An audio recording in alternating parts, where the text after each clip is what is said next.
Travis Wayne Goodsill, in the Netflix documentary Murder Among the Mormons.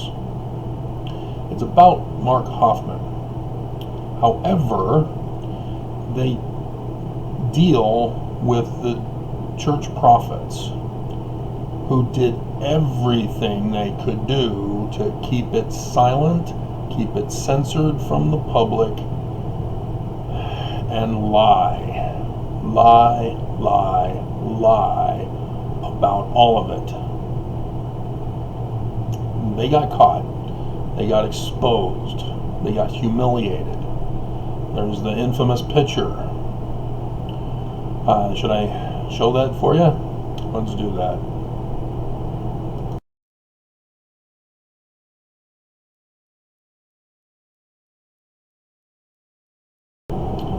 So in this picture, you see Mark Hoffman. He's the one without the suit. You see next to him N. Eldon Tanner. And you see President Gordon B. Hinckley. And I think it's Hugh B. Brown. And then in the back is Elder Packer. Well, he became President Packer when he died. During a Sign in the Heavens event, mind you. And then President Gordon B. Hinckley as an apostle back then, as Kimball was the president of the church. And they're looking over the Salamander letter. They're doing a little press piece, photo shoot.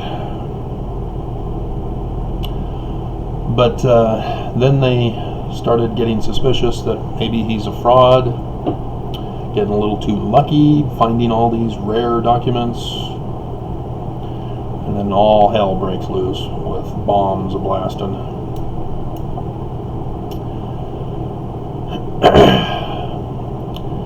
In the trailer for the Netflix show, the guy starts off by saying, if you want to keep a secret between two people, you have to kill off the other one.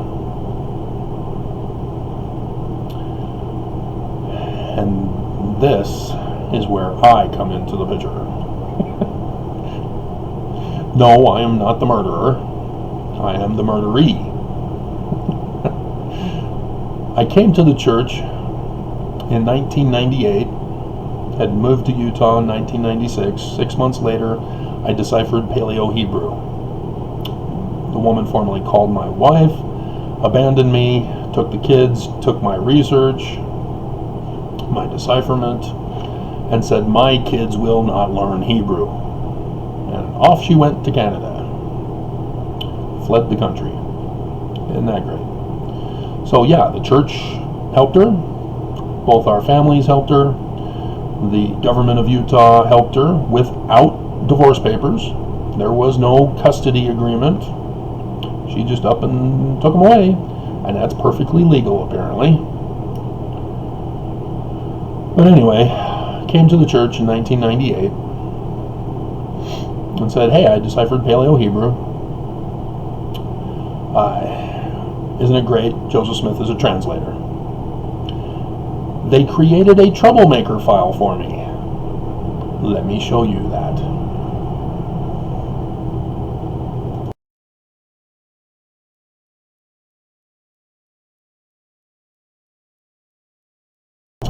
So you can see my file number is 36434.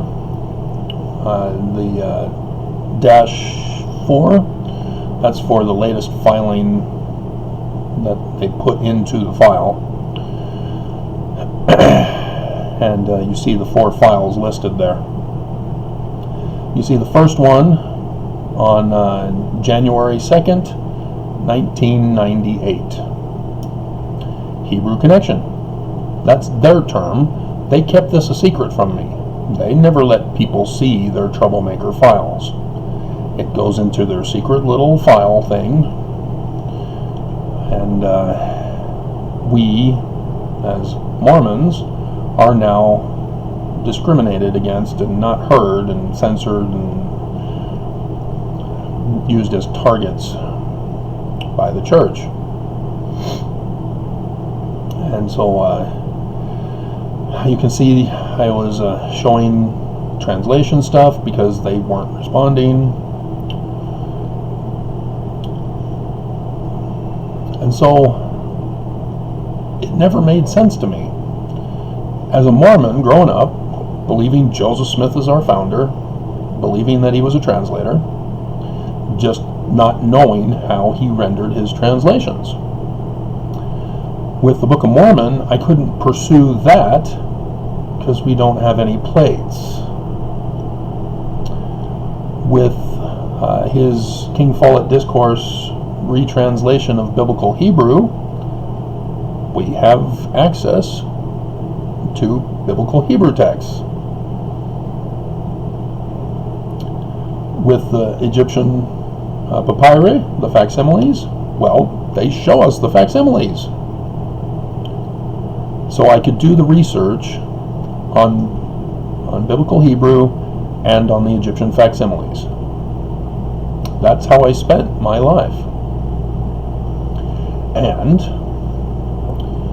I did on February 1997, 2 months before the woman formerly called the First X up and left. I deciphered Paleo-Hebrew. And for me, it was the most exciting thing in the world. I was a little stressed. My philosophy of science teacher said that most accomplishments in a man's life are done before he turns 26, or done before he by his 26th year. So yeah, here I was, 26 years old, and still had not accomplished anything yet. So it was a relief, but yeah, and the church had ever since withheld assistance to me. They rendered assistance to the X, to everybody else, but I was getting neglected because I found out a dirty little secret, and I didn't realize it. When I was getting closed in on, it became necessary to stand up and petition for redress of grievances. That publication was titled Modern American Utopia,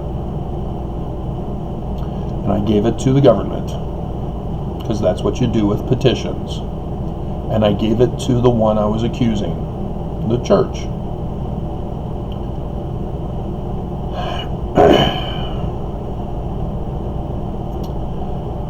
And as it turns out, they then saw that as an opportunity to destroy me and have me assassinated, just like Abinadi. We're all Mormons here. We all know the story of Abinadi. And that's how I got a copy of my troublemaker file that I can show for you. They had me arrested, charged me with 3 counts of terrorist threat. One for the Attorney General and Governor's office at the state capitol. One for the state courthouse. See? Petition. This is where you send it. And then one to the church administration building. There were some lies told in the discovery, but they had no intention of taking me to court. They had no intention of taking me to a hearing. I was there to be removed from society, indefinitely detained, just like we did to those who are still in Guantanamo. So that the church doesn't have to worry about me exposing them for not being translators. and showing that Joseph Smith was.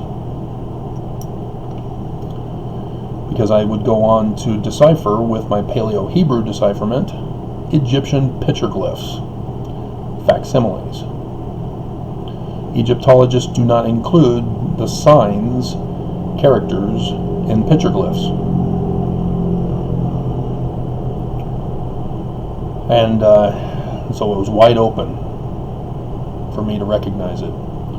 And not only did I recognize it, I recognized that that's how the Bible was written, using the story translations from the Egyptian petroglyphs to tell the various Bible stories, both Old and New Testament, and even those not put in.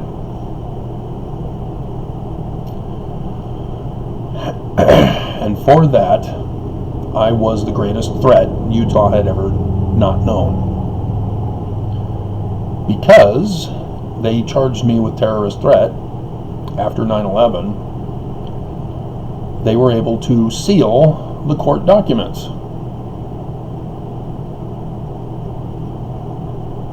So nobody would ever know I'm gone, except for everyone who knew me. Not too many months ago, a man from Riverton found my video, a video of mine, and commented, "Aren't you that terrorist who's going to blow up buildings?" Oh, with a book? Wow. Yeah, that's what my parents told him. My parents even added that, what's it called, a protective order, claiming the false claims in the lawsuit for their justification, that I was going to blow up buildings. And the judge said, "Oh, yeah, okay, granted." There is no justice in Utah.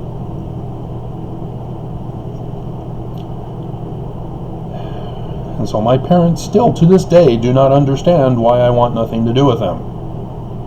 That's how dumb they are. You don't destroy someone's life and expect them to love you. It just doesn't happen unless the person is brainwashed. And I've seen a number of those here in Utah. And it's sad. Because they want so desperately to be loved. And they're just constantly abused instead. And then learn from them and abuse others, including myself.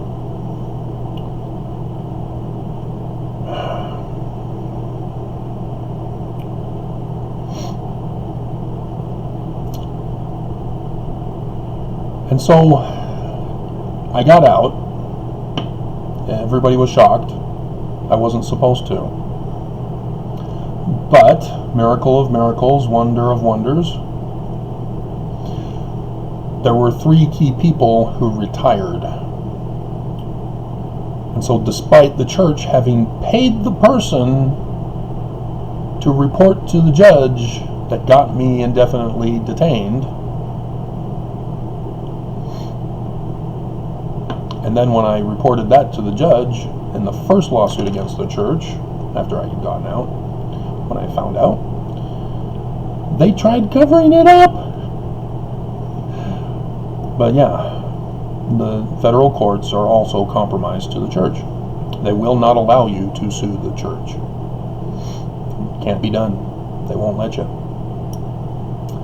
Even if you've got the evidence, they will not allow you to go to the evidentiary hearing. Otherwise, if you're such a judge who does that, you get fired. Remember Judge First?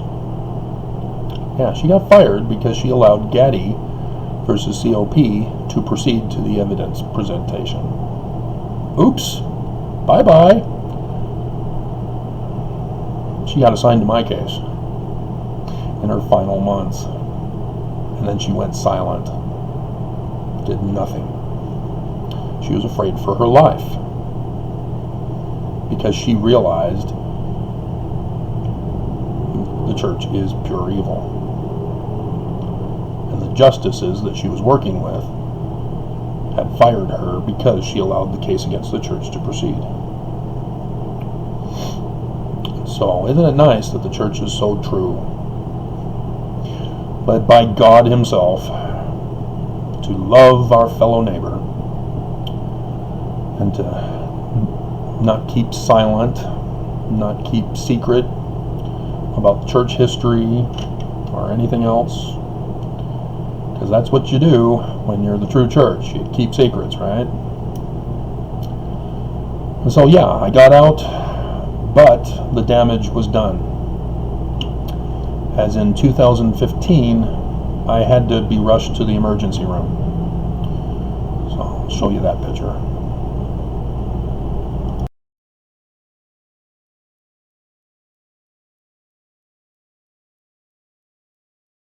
The Church of Jesus Christ of Latter-day Saints that I was born and raised in was faithful and devoted to. Faithfully devoted to you. I had put out a hit on my life, but not just one. When they started finding out that I was out,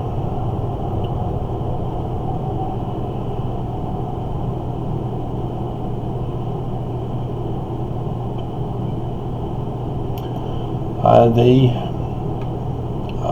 with their wealth and influence, had shut me down. My old website was shut down.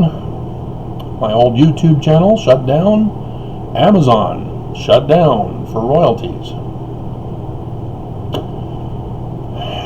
And then they started hiring other people to have me assassinated. You'll refer to the older video channel where the landlord and the property manager were working together with the police and the local ward, bishop and mayor at the time. He's now a former mayor. All were silencing me.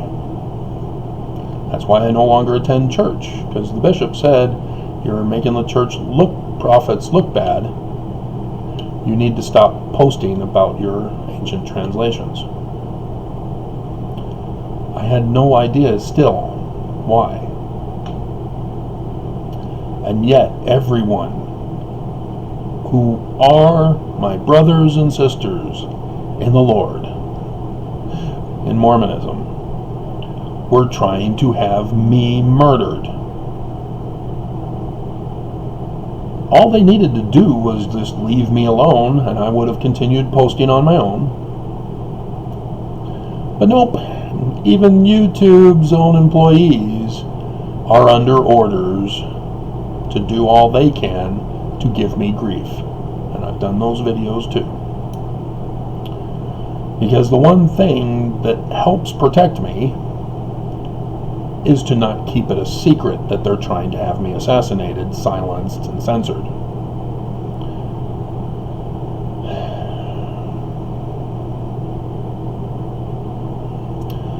Because in 2008, we didn't have the technological advances to protect myself.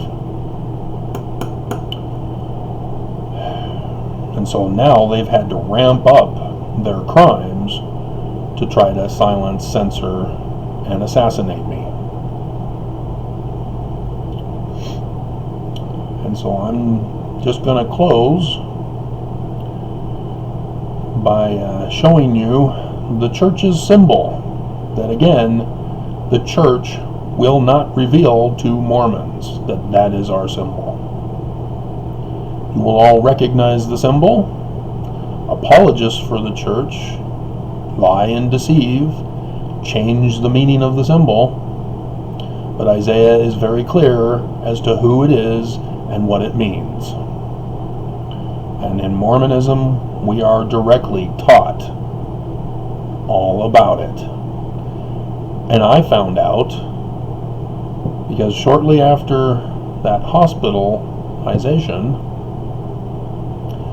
I got sealed to the woman now formerly called my second ex-wife. But again, my translations showing Joseph Smith as a translator was too much for her too. The church has separated my families. My parents and the two wives first had my kids. And the second ex, we got sealed in the Salt Lake Temple, room number 13. And then our Relief Society president, Donna, took our pictures in front of the doors. And she specifically said she made sure to get the full door in for us. I don't know if others of you who have been sealed in the Salt Lake Temple had the full door, or if it was just close-ups,